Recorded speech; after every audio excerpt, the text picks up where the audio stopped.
নমস্কার বন্ধুরা, home maker মল্লিকার একটা নতুন ভিডিওতে সবাইকে স্বাগত জানাই।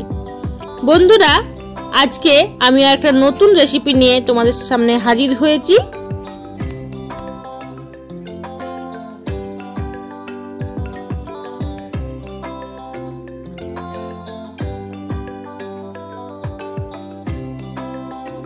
আজকে আমি পনিরের একটা দুর্দান্ত রেসিপি তোমাদের সামনে এনেছি।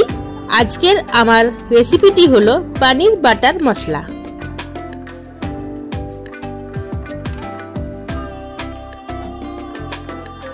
পনিরের এই রেসিপিটি অন্যান্য পনিরের রেসিপির থেকে কিন্তু একদম অন্যরকম আর খুবই টেস্টি হয়। তাহলে চলো বন্ধুরা, শুরু করা যাক রেসিপি। পনির বাটার মশলা বানানোর জন্য পনির তো অবশ্যই লাগছে। এখানে আমি 200 গ্রামের মতো পনির নিয়েছি, আর যেহেতু বাটার মশলা তাই বাটারটাও একদম কিন্তু মাস্ট। আর নিয়েছি হাফ টিস্পুন গোটা জিরে, 2টো তেজপাতা নিয়েছি কিছু গোটা গরম মশলা, তার মধ্যে আছে 1 ইঞ্চির মতো দারচিনি, 3টে এলাচ আর কয়েকটা লবঙ্গ, নিয়েছি শামরিচ আর গোলমরিচ, 8-10টা কাজু, 1 ইঞ্চির মতো আদা, নুন, আর তার সাথে আছে কাসুরি মেথি তোমরা তোমাদের ইচ্ছে মতো ইউজ করতে পারো, কম বেশি করা যেতে পারে, সামান্য একটু চিনি। আর নিয়েছি তার সাথে একটা বড় সাইজের টমেটো, আমি ছোট ছোট করে কেটে রেখেছি, একটা কাঁচা লঙ্কা, আর নিয়েছি 2 কোয়ার মতো রসুন, আর একটা বড় সাইজের পেঁয়াজকে আমি পার্ট টু পার্ট ছাড়িয়ে এভাবে রেডি করে নিয়েছি।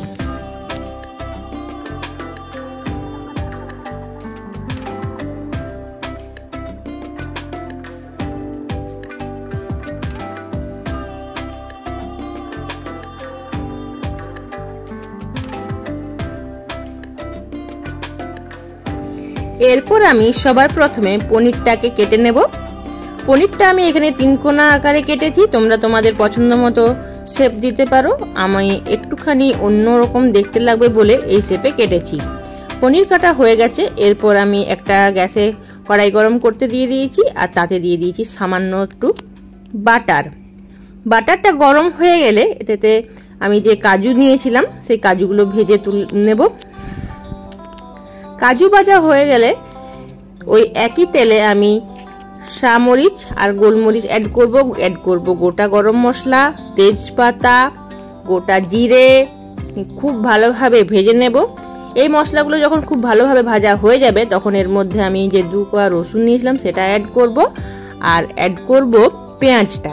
তারপরে হালকা একটু ভেজে নেব, যেমন ট্রান্সপারেন্সি আসে পেঁয়াজটাতে, ওই সেই রকম পর্যায় পর্যন্ত ভেজে নেব। আমার দেখতে পাচ্ছ পেঁয়াজে ট্রান্সপারেন্সি এসে গেছে।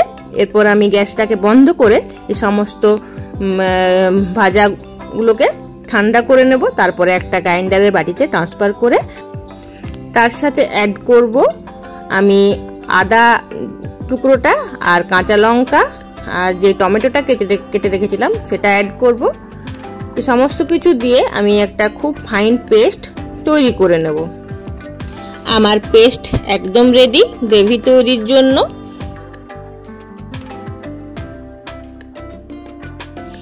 এরপর যেই কড়াইতে আমি সমস্ত কিছু ভেজেছিলাম সেই কড়াইতে আরও একটু বাটার দিয়ে দেব, আর বাটারটা যখন গরম হয়ে যাবে তখন যে পনিরগুলোকে আমি কেটে রেখেছিলাম সেটা হালকা করে ভেজে নেব।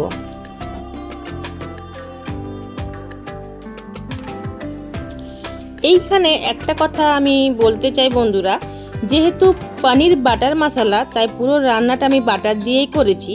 যদি কারো পুরো রান্নাটা বাটার দিয়ে করতে অসুবিধা লাগে বা কিছু প্রবলেম হয় তাহলে এখানে সাদা তেলও ইউজ করা যেতে পারে। পনিরগুলো ভেজা হয়ে গেছে। এরপর একটা আমি নুন আর গরম জল দিয়ে মিশ্রণ তৈরি করে রেখেছিলাম। আস্তে আস্তে ওই ভাজা পনিরগুলো আমি ওই গরম জলের মধ্যে দিয়ে দেব। এতে করে কি হবে না, পনিরের ভেতর পর্যন্ত নুনটাও ঢুকবে আর পনিরগুলো খুব সফট থাকবে। এরপরে ওই পনির ভাজা বাটারটাতে আমি যে গ্রাইন্ডারে মিক্সচারটা তৈরি করে রেখেছি সেই মিক্সচারটা অ্যাড করব, আর খুব ভালোভাবে কষিয়ে নেব। দেখতেই পাচ্ছ বন্ধুরা, আস্তে আস্তে ওই মিক্সচারটা থেকে তেল ছেড়ে আসছে, মানে ভাজা হয়ে আসছে মশলাটা আমাদের। এই পর্যায়ে সামান্য চিনি আমি অ্যাড করব আর অ্যাড করব পরিমাণ মতো নুন।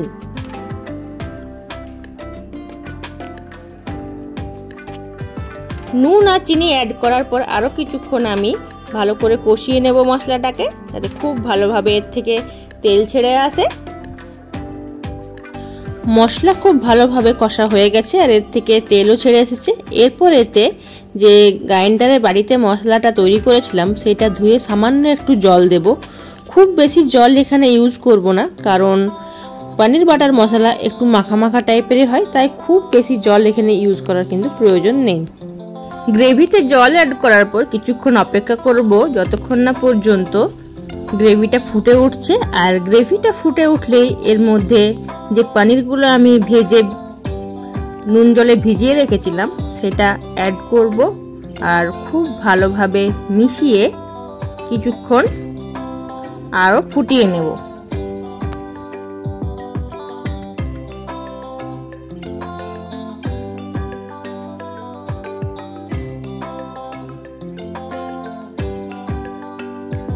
পনির গ্রেভিতে দিয়ে খুব ভালোভাবে ফুটিয়ে নিয়েছি আর ঘনত্বটাও ঠিকঠাক চলে এসেছে। এই অবস্থাতে আমি একটা ট্রিক শেয়ার করছি তোমাদের সাথে, ইনস্ট্যান্ট ফ্রেশ ক্রিম বানানোর। এখানে আমি এক টুকরো দিয়ে দিয়েছি পনির আর দিয়ে দিয়েছি একটুখানি দুধের সর। এই দুটোকে একসাথে ব্লেন্ড করে নেব। ব্লেন্ড করে এই পনির মশলাটার উপর ছড়িয়ে দেব। খুব ভালোভাবে মিশিয়ে আরও একটুখানি ফুটিয়ে নেব। তাহলে এই পনির বাটার মশলার মধ্যে একটা ক্রিমি টেক্সচার অ্যাড হবে আর টেস্টও একটু বেড়ে যাবে।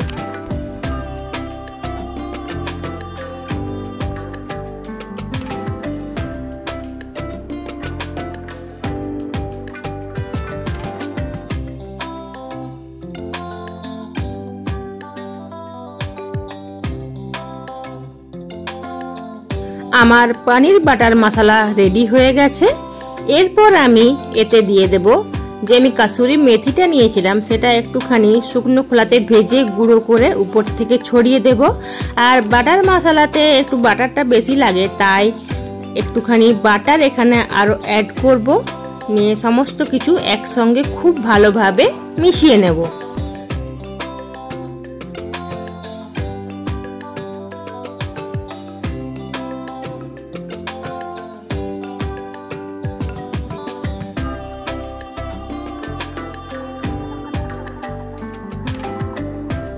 এই মেশানোর কাজটা একটু হালকা হাতে করলে ভালো হয়, কারণ পনিরটা খুবই নরম আর বেশি নাড়াচাড়া করলে এই অবস্থায় ভেঙে যাওয়ার সম্ভাবনা থাকে। তাই এই কাজটা একটুখানি হালকা হাতেই করতে হবে।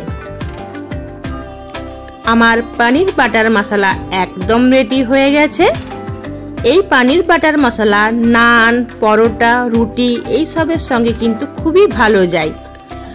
একবার হলেও বাড়িতে তোমরা ট্রাই করে দেখতে পারো, স্বাদও কিন্তু এর দুর্দান্ত হয়। রেস্টুরেন্টের থেকে কোনো অংশেই কিন্তু এই পনির বাটার মশলা স্বাদে কম হয় না। তাই তোমরা একবার হলেও নিশ্চয়ই বাড়িতে ট্রাই করো। এটা আমার তোমাদের কাছে রিকোয়েস্ট। আর আজকের আমার এই পনির বাটার মশলা তোমাদের কাছে কেমন লাগলো তা আমাকে অবশ্যই কমেন্টে কিন্তু জানাবে। আর যদি আমার এই আজকের রেসিপিটা, পনিরের এই রেসিপিটা তোমাদের কাছে ভালো লেগে থাকে তাহলে একটা লাইক করে দিও আর ভিডিওটাকে একটু শেয়ার করে দিও। নতুন বন্ধুদের উদ্দেশ্যে বলছি, আমার চ্যানেলটিকে সাবস্ক্রাইব করে পাশে থাকার অনুরোধ রইল। আমার ভিডিওটিতে এতক্ষণ পর্যন্ত সাথে থাকার জন্য সকল বন্ধুদেরকে অসংখ্য ধন্যবাদ জানাই। সবাই এভাবে আমার পাশে থেকো। আজকের মতো ভিডিওটা এখানেই শেষ করছি। দেখা হবে পরবর্তী কোনো একটা ভিডিওতে। ততক্ষণের জন্য সকলকে টাটা। সবাই ভালো থাকবে, সুস্থ থাকবে আর এভাবে পাশে থাকবে বন্ধুরা।